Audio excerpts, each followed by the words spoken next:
São 6h40 da manhã, eu saí de casa às 4h40, estou aqui em Orlando, na Central Flórida, e hoje eu quero falar um pouquinho de política para vocês, tá? Eu estou aqui numa loja de conveniência aqui da Racetrack, parei aqui para abastecer o carro e pegar um café.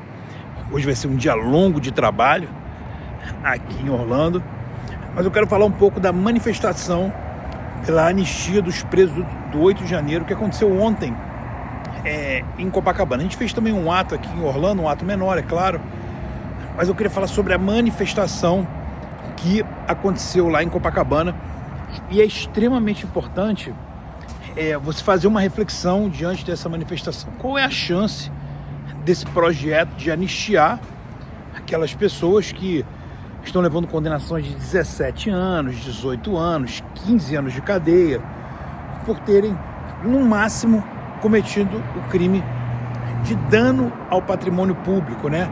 Que seria, obviamente, uma pena muito menor, que não tem antecedentes, uma pena alternativa. Então, qual é a chance desse processo ser aprovado no Congresso Nacional, essas pessoas finalmente colocadas em liberdade? Todo mundo conhece o caso do Crezão, que morreu na cadeia. Ele já tinha problemas de saúde, a Procuradoria tinha pedido a sua soltura e ele acabou sendo morto, responsabilidade de quem mandou prendê-lo. Tem um caso muito famoso também da Débora, que pintou, ela perdeu uma ané de batom naquela estátua que tem na entrada ali do Supremo Tribunal Federal, e que isso obviamente seria ela poderia ser processada por isso, sim, mas qual é a pena que merece uma pessoa que pega um batom que se você lavar vai sair, nem quebrou a estátua, mas essa mulher que tem 2 filhos pequenos, ela já está presa preventivamente há 2 anos, o que não é permitido, e a condenação dela, a condenação que no Brasil é superior a criminosos de alta periculosidade. Então essa é a questão, né? São crimes que não foram investigados no foro que deveria ter sido. Por exemplo, são pessoas que não têm foro privilegiado. Por que elas estão sendo julgadas no Supremo Tribunal Federal, né? Então, isso são coisas que uma grande parte da sociedade brasileira já se atentou em relação a isso, em que pese a mídia fica com essa história de golpe, aí que envolveu o Bolsonaro, que também não tem nada a ver com isso nesse caso, e que é pessoas que às vezes cometeram até um ato que não é correto, um ato errado de entrar num prédio público, mas muitas das coisas ali são estranhas, né? Você não tinha segurança nos prédios mais importantes do Brasil, você não teve resistência nenhuma, essas pessoas estão sendo processadas por tentativa de abolição do Estado Democrático de Direito, tentativa violenta, quando ninguém tinha arma, quando eram pessoas que são totalmente inofensivas. Não foi encontrado uma pistola, não foi encontrado um fuzil. Como é que você vai dar um golpe de Estado num país igual ao Brasil, que só as Forças Armadas têm mais de 300 mil homens, sem contar com as polícias, sem contar com toda a Força Armada que existe no Brasil, né, de polícias militares, civis, tudo isso, você teria que dominar essas forças para você dar um golpe de Estado. Aí 1.000 pessoas sem uma arma, essas pessoas elas estão sendo condenadas por uma tentativa violenta de golpe de Estado, mas ninguém foi ferido ali, naquele ato. Mas como é que foi uma tentativa violenta, né? E existem também imagens extremamente estranhas de pessoas que já estavam dentro dos prédios públicos quebrando as coisas quando esses manifestantes chegaram. Eu sempre frequentei manifestação patriota no Brasil, até antes da época do Bolsonaro e depois durante o governo Bolsonaro, de apoio às medidas do governo dele, como no caso da reforma da Previdência, com manifestações do 7 de setembro, sempre estive presente. Sou patriota, sem dúvida nenhuma, sou de direita e estava nessas manifestações. Nunca vi um ato violento numa manifestação dessa, nunca vi um ato violento. Então não é o perfil dessas pessoas. E aí a população clama por essa anistia. Mas o que teve de diferente na manifestação ontem em Copacabana? Muita gente fala lá, a USP falou que tinha 17 mil pessoas, a Polícia Militar do Rio de Janeiro falou que tinha 400 mil pessoas. Eu não sei quantas pessoas tinham ali, com certeza 17 mil não eram. Eu até acredito no número entre 250 a 300 mil pessoas, é o que eu acredito. Dá para botar mais gente? Dá, mas o que acontece? Na última semana teve uma briga na direita que não foi legal, e essa briga com certeza desmotivou muitas pessoas a irem. Então isso é uma coisa que precisa ser resolvida pela liderança da direita, pelo PL, né? A direita precisa aprender a brigar, discutir, brigar, enfim, nos bastidores e não na rede social. E teve lá uma postagem do meu amigo, né, um amigo meu que é o Mário Frias, contra o Nicolas, que é o maior influenciador da direita hoje, depois do Bolsonaro, né, em número de rede social é o que mais engaja. Então isso aí não foi bom, era uma coisa que deveria ter sido resolvida internamente, não em público, ou seja, é uma falha que a gente precisa apontar na direita, que isso precisa ser resolvido, né? A gente tem que resolver isso internamente.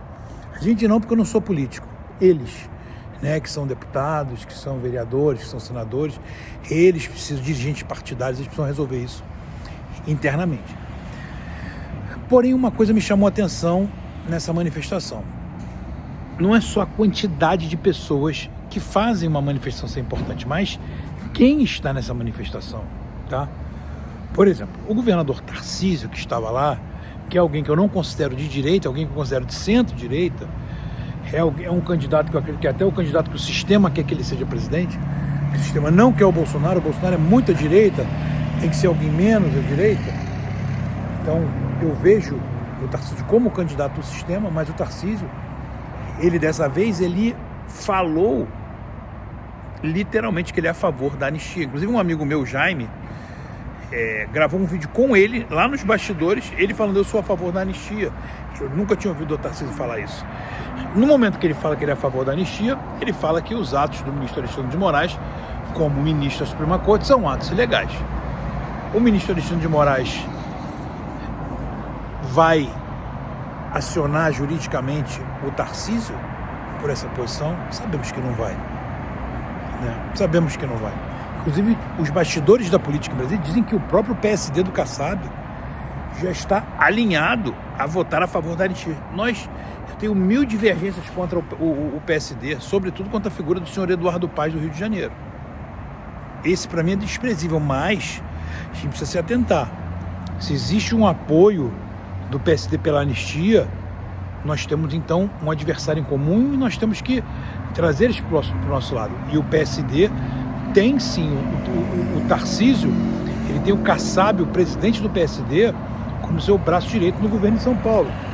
E, inclusive, ele é muito criticado por isso, mas pode ajudar nesse momento. O governador do Rio de Janeiro, e aí, sim, para concluir, é muito importante uma pessoa do peso do Tarcísio falar: eu sou a favor da anistia. Por quê? Vão prender o governador de São Paulo? Não vão. A tirania do Alexandre de Moraes não é uma tirania absoluta ainda. Ele não tem o poder que o Maduro tem na Venezuela, ele não tem o poder que o Putin tem na Rússia, não tem. Definitivamente não tem. Ainda não.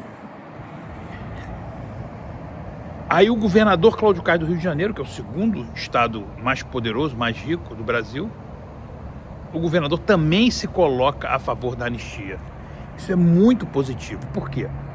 Porque é um outro governador. E outros governadores estavam lá do Mato Grosso, o governador de Santa Catarina, Jorginho Melo, também estavam lá. Diversos senadores, como o Magno Malta, que discursou. Agora, uma presença que foi interessante foi do Rodrigo Bacelar. Você pode não conhecer o Rodrigo Bacelar, mas ele é o cara cotado para ser o candidato do Bolsonaro ao governo do estado do Rio de Janeiro. E o Bacelar é o presidente da Assembleia Legislativa do Rio de Janeiro. É um cara que foi eleito agora, reeleito presidente da Assembleia Legislativa com 100% dos votos. Foi eleito pelos deputados do PT, do PSOL, do PCdoB, olha a loucura. Do PL, tudo junto votou nele. E ele é o presidente do União Brasil, que é um partido de centro fortíssimo também, que pode ajudar muito na anistia. Ele é o presidente do União Brasil no Rio de Janeiro, no estado do Rio de Janeiro. Então você vê a importância do Rodrigo Bacelar nessa manifestação. São políticos que muitas vezes eu até critico, mas dessa vez eu estou elogiando. Eu estou gostando. Eu vi muitos políticos de centro. Tinha gente lá que apoiou o Eduardo Paes, como até o pastor Cláudio Duarte. Fez campanha para o Eduardo Paes, que estava lá na manifestação. E eu reclamei muito quando o Cláudio Duarte apoiou o Eduardo Paes. Mas que bom que um cara com a visibilidade de milhões e milhões de seguidores, como o Cláudio Duarte, estava lá falando assim: essa condenação do 8 de janeiro é uma condenação injusta, isso é tirania.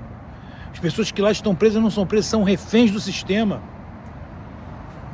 O Alexandre de Moraes, ele não pode continuar fazendo isso com a vida das pessoas. Ele não pode continuar fazendo isso com a vida das pessoas, pelo amor de Deus.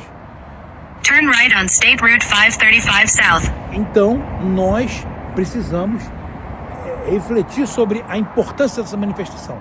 Não só o número de pessoas, mas quem lá estava. E eu acredito numa coisa, para essas pessoas estarem nessa manifestação e falarem assim, eu sou a favor da anistia, é porque eles sabem que muitas coisas nos bastidores já estão alinhadas, de muitos partidos do centro votarem a favor da anistia. E isso vai ser uma vitória enorme. O Brasil tem 1000 problemas, gente. 1000 problemas, mas um problema que clama por urgência é você resolver essa questão da anistia. São pessoas que estão presas que não deveriam estar presas. Essas prisões, elas destroem a moralidade da justiça brasileira. E não é toda a justiça. Eu conheço juízes e desembargadores, não são todos que são ruins assim. Só que muitos dos que são bons estão calados. E isso precisa mudar. A gente não pode aceitar que uma pessoa que foi fazer uma manifestação, que estava insatisfeita com um processo eleitoral que não foi transparente, que não foi imparcial, as pessoas estavam ali clamando por esclarecimentos, isso faz parte da democracia, e essas pessoas foram ludibriadas por coisas que ninguém sabe, tinha gente lá dentro quebrando, portas abertas dos prédios mais importantes do Brasil, segurança nenhuma ali, aí o cara tá passando ali na frente, o vendedor de biscoito foi preso, o vendedor de algodão doce, tinha autistas que foram presos, tinha mendigo que tinha até votado no Lula que foi junto. Aí a pessoa tá ali, é patriota, entra dentro, tira uma foto lá dentro, e aí essa pessoa é condenada a 17, 18 anos de cadeia. Pelo amor de Deus. Pelo amor de Deus. Isso não pode acontecer. Não que essa pessoa não tem que ser chamada aqui, ó. Você entrou numa casa pública, não é assim, você pode manifestar, mas você não pode entrar no prédio público. Isso aqui, você cometeu o crime de dano aqui, você quebrou uma cadeira, isso aqui tem um custo tal, você vai ter que indenizar o Estado pelo custo da cadeira que você quebrou, mas para você falar assim, você quebrou a cadeira, você tem que ter uma prova.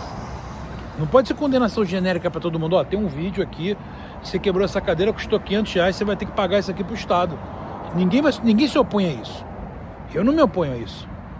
Agora, 17 anos de cadeia, 18 anos de cadeia, pela mulher que pintou lá, perdeu o mané, pelo amor de Deus, que ela fosse julgada, foi ela, então você vai fazer aqui um serviço comunitário para você aprender a não fazer mais isso, não pode fazer isso, a manifestação tem que ser da porta para fora, ok.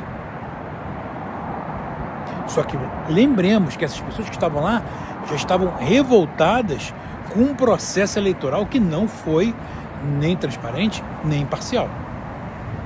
E gerou esse sentimento neles.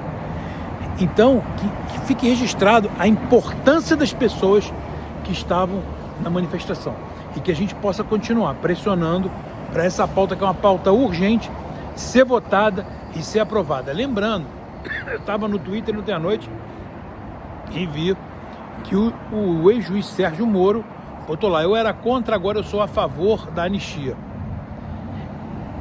Eu tenho meus 1000 poréns com o Sérgio Moro, mas é mais um voto no Senado. É mais um voto de um político que inclusive é do União Brasil, se eu não me engano.